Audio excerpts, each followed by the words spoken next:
Olá, estudante do 8º ano do ensino fundamental. Sou Mônica Couto, professora de Geografia. Como você vem acompanhando nas nossas aulas, estávamos estudando características da população. E agora vamos aprofundar pensando essas características da população, mas as relações econômicas, naturais e sociais em alguns continentes. Vamos estudar especificamente América e África. Mas antes da gente começar a estudar com mais profundidade esses dois continentes, vamos nessa aula construir alguns conceitos.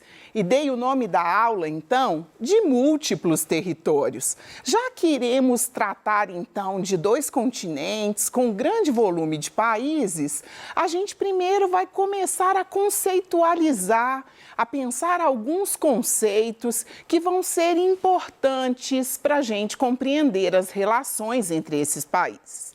Então, na aula de hoje, eu te convido a tentar explicar comigo os conceitos de território, territorialidade, estado, nação, governo e país. Uma outra coisa que faremos juntos na aula de hoje é identificar questões no mundo e principalmente associadas a esses dois continentes que nos permitem refletir, então, sobre esses conceitos. E para começar, eu te desafio a responder comigo a essa pergunta. Observe então o nosso planisfério político, ou seja, o mapa mundi, com a divisão dos países, e tente responder comigo. Os limites territoriais desses países no mundo aí foram sempre os mesmos? E aí a gente pode pensar no próprio Brasil, o país de qual somos, uma nação. E a resposta é não. O mapa político do mundo, ele não é definitivo. E por que esse mapa político, ele não é definitivo? Quando a gente pensa os limites e as fronteiras, e eu acho que cabe a gente relembrar a diferença entre limite e fronteira, quando a gente diz de limite, a gente está dizendo daquela linha imaginária ou daquele acidente geográfico que determina onde começa um território e termina um outro. Quando a gente fala de fronteira, a fronteira é esse espaço mais dilatado entre os limites de dois territórios, então. E aí a gente pode pensar a fronteira Brasil-Paraguai. A fronteira é aquele espaço entre os dois países, uma faixa. O limite é especificamente aquele local onde você põe o pé e diz, olha, agora estou ingressando, por exemplo, no Paraguai. Então, por que o mapa político do mundo, ele não é definitivo? Porque a explicação que está sendo trazida aqui está dizendo o seguinte: existem povos que historicamente eram donos de um determinado território. Mais do que ser dono, eles se apropriaram daquele território. E por algum motivo, ao longo da história, esse território foi dominado por um outro grupo. E esses povos, até os dias atuais, eles ainda brigam por esse território. E aqui eu trouxe alguns exemplos. É o caso dos chechenos no território da Rússia. Eles são um povo aí que já viviam naquele território, mas o território foi ocupado pelo país Rússia e eles não têm, então, a legitimidade daquele espaço e lutam por esse espaço. Então, pode ocorrer uma independência, um reconhecimento e esse território... E nesse território haver essa modificação, então, desses limites. Aí tem outros exemplos, os palestinos no Oriente Médio, os bascos na Espanha e na França e os curdos que a gente vai falar um pouquinho mais à frente. E aí, como a gente vai conversar nas nossas próximas aulas, mais especificamente sobre a América e África, eu trouxe um exemplo, então, da expansão desses limites ou da redução desses limites, expansão para os países que anexaram o território da Bolívia, redução dos limites do país Bolívia porque perdeu o território. Então, trouxe um exemplo na América. E aí, se você dá uma observada nesse mapa, o território da Bolívia, ao longo da história, ele tinha esse formato maior, onde você observa um amarelo mais claro, tons de alaranjado, um amarelo mais escuro. O território da Bolívia, ele caiu pela metade em extensão territorial. E aí eu vou chamar a sua atenção para 2 motivos. Alguns motivos foram guerras e outros motivos foram acordos. E aí eu chamo a sua atenção para o acordo que o Brasil firmou em 1903, então, com a Bolívia. O Brasil comprou o território que hoje a gente tem, a nossa unidade federativa, o Acre. Se você observa, a parte mais esverdeada aí, ela tem o formato próximo do que é o estado do Acre hoje. E aí eu chamo a sua atenção para uma guerra que trouxe algum prejuízo para a Bolívia, que foi entre o Chile, com o Chile. A Bolívia, quando ela perde esse território do Chile, ela perde a sua saída para o Oceano Pacífico. E a gente sabe o quanto é importante ter uma saída para o mar. É uma condição de repente, haver a construção dos portos. Então, percebe como que se valida aquela pergunta inicial? Então, de verdade, o mundo, o território, os limites, eles não são definitivos. Então, o nosso mapa mundi político, ele pode passar por mudanças. E aí você deve estar se perguntando, afinal de contas, o que é o território? E aí eu já te respondo, o território, ele traz em si pelo menos 2 significados. O território, ele é esse espaço físico onde a gente tem tradicionalmente um poder político atuando. Mas se você se lembra, o território, ele é mais do que esse espaço físico da dominação. Ele é também um espaço simbólico. Então, há a apropriação desse território, há aquele sentimento de pertencimento, há aquele sentimento de abrigo, há uma relação simbólica de um determinado povo, de uma determinada nação com esse território. Por isso se justifica o título da nossa aula, Múltiplos Territórios. E aqui a gente tem o autor que traz, o território é sempre múltiplo, diverso e complexo. Então vai ser desse conceito de território que a partir de agora a gente começa a construir os outros conceitos que combinamos lá no início da nossa aula.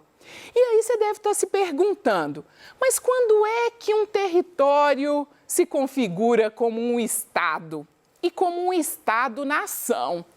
E um estado aqui com letra maiúscula, a gente vai fazer a diferença também, por que a gente emprega estado com letra minúscula. E aí, quando a gente está dizendo que um território ele se configura como um espaço, é quando ele tem definido os seus limites e fronteiras, mas mais do que os seus limites e fronteiras, existe nesse território uma administração, um conjunto de instituições que controlam e administram essa nação, esse grupo de pessoas, bem como organiza essa sociedade nesse campo político, nesse campo administrativo. Geralmente, os estados, eles são regidos por constituições. E aí, se a gente pensa o Brasil, a nossa Constituição Federal é a de 1988. E aí? E um estado, nele existe apenas uma nação? Se eu te disse que o estado é essa instituição que controla, que administra politicamente um grupo de pessoas, uma nação, será que todos os estados, eles possuem apenas uma nação? E aí vai a resposta. A resposta é sim, geralmente um único estado, ele não possui apenas uma nação. Você vai encontrar em diferentes estados nações distintas. E o que é uma nação? É um grupo de pessoas que, acreditando, possuindo uma identidade, e o que é uma identidade? É o reconhecimento que aquele grupo tem das crenças, dos valores, da língua, das tradições e dos costumes. Então, quando a gente fala de uma nação, a gente está dizendo de uma identidade que um grupo de pessoas assim se reconhece. Aqui, então, é o momento da gente repensar os curdos, que são aquele povo que a gente disse lá no início, que é uma população que ocupa um território de mais do que um estado. Então, os povos curdos, eles ocupam parte do território do Irã, da Armênia, do Iraque, da Síria.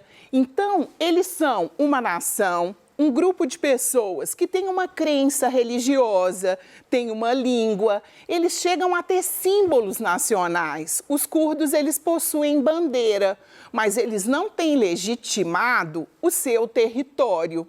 Os países dos quais eles ocupam parte do território não os reconhecem enquanto Estado.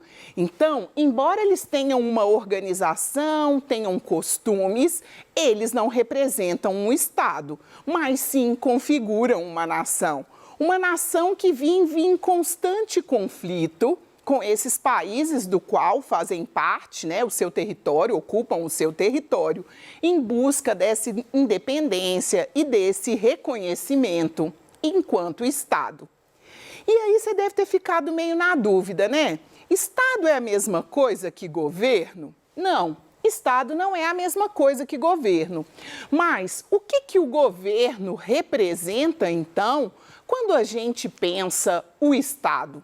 O governo, ao contrário do Estado, o Estado, ele é inalterado, ele é um espaço onde essa administração, é claro que a legislação, essa Constituição pode ser adequada, mas o governo, principalmente nas democracias, em países democráticos, o governo ele tem uma função passageira.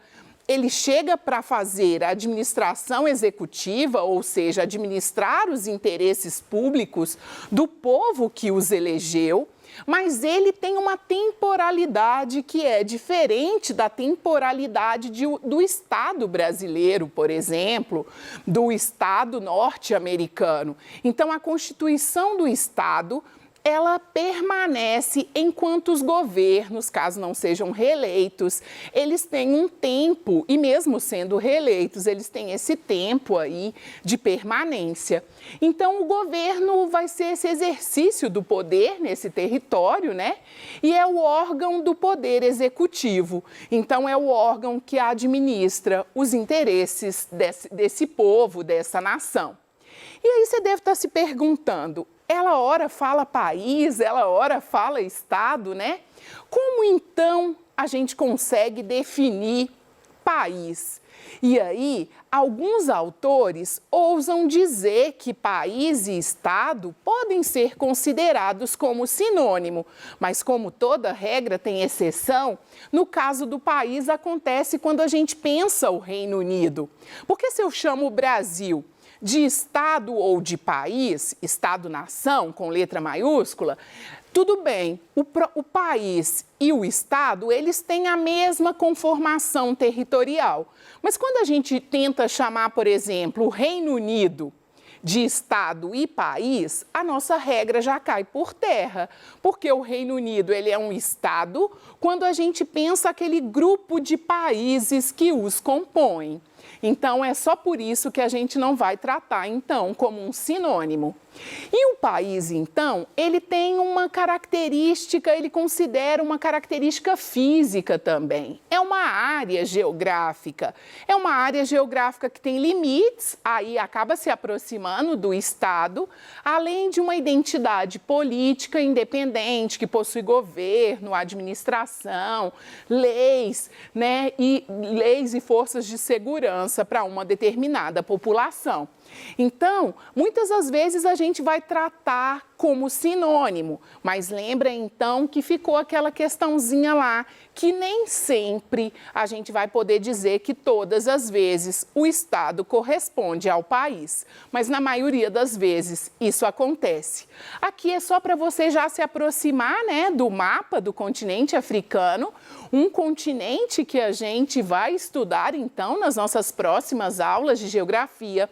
Aqui então é só para você pensar essa divisão política. Olha aí a distribuição então do continente africano por estados-nação, por países, além dele estar também regionalizado, né? Então, aqui a gente acaba tendo duas informações dentro de um mesmo mapa. E aí, agora para a gente testar e pensar um pouquinho se ficou claro tudo o que a gente disse, então, na aula de hoje, eu te convido a tentar responder comigo, então, essa pergunta. O espaço demarcado de um país por suas fronteiras políticas, que podem ser naturais, rios, relevo, vegetação, ou artificiais, traçadas de forma política a partir de negociações diplomáticas, é definido como. Então, eu vou te chamar a sua atenção para alguns elementos. Aqui na nossa questão, ele acabou tratando fronteira como limite. Ele chamou aí a fronteira desse espaço que pode ser um fenômeno natural. Então, aqui a gente está fazendo a leitura de limite e fronteira como sinônimo. Pode ser, então, tanto traçado naturalmente, porque uma cadeia de serras ou uma cadeia de montanha definiu a fronteira e o limite entre dois países, mas ele pode ser também feito como tratados. E aí, se a gente volta no mapa do continente africano, isso fica claríssimo como que administrativamente, num contexto de imperialismo, o continente africano foi dividido entre as nações. Se você observa, o continente africano é o que tem as suas fronteiras mais retilíneas e isso gerou muitos problemas que a gente vai conversar depois. Problemas, por exemplo, de grupos que viviam em territórios diferentes serem inseridos em um mesmo país. E isso trouxe muitos problemas. Então, aqui ele disse que a fronteira ela pode ser tanto natural quanto artificial. E aí, você acha que esse conceito, ele representa a definição de Estado, de nação, de território ou de governo? E aí eu chamo a sua atenção para o início da frase, da afirmativa. É ela que te faz compreender que ele está dizendo do território. Ele começa dizendo assim, ó, o espaço demarcado. Embora ele traga algumas características, outras características, não poderia ser uma nação porque não descreve um grupo de pessoas que compartilham uma mesma língua, um mesmo costume.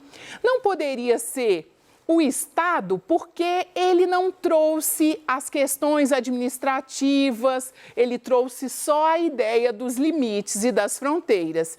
E não poderia ser o governo porque ele não faz uma menção direta a alguém administrando esse espaço. Então, a nossa resposta aqui, letra C, território. E aí, vamos então já caminhando para o fim da nossa aula, relembrar o que conversamos hoje?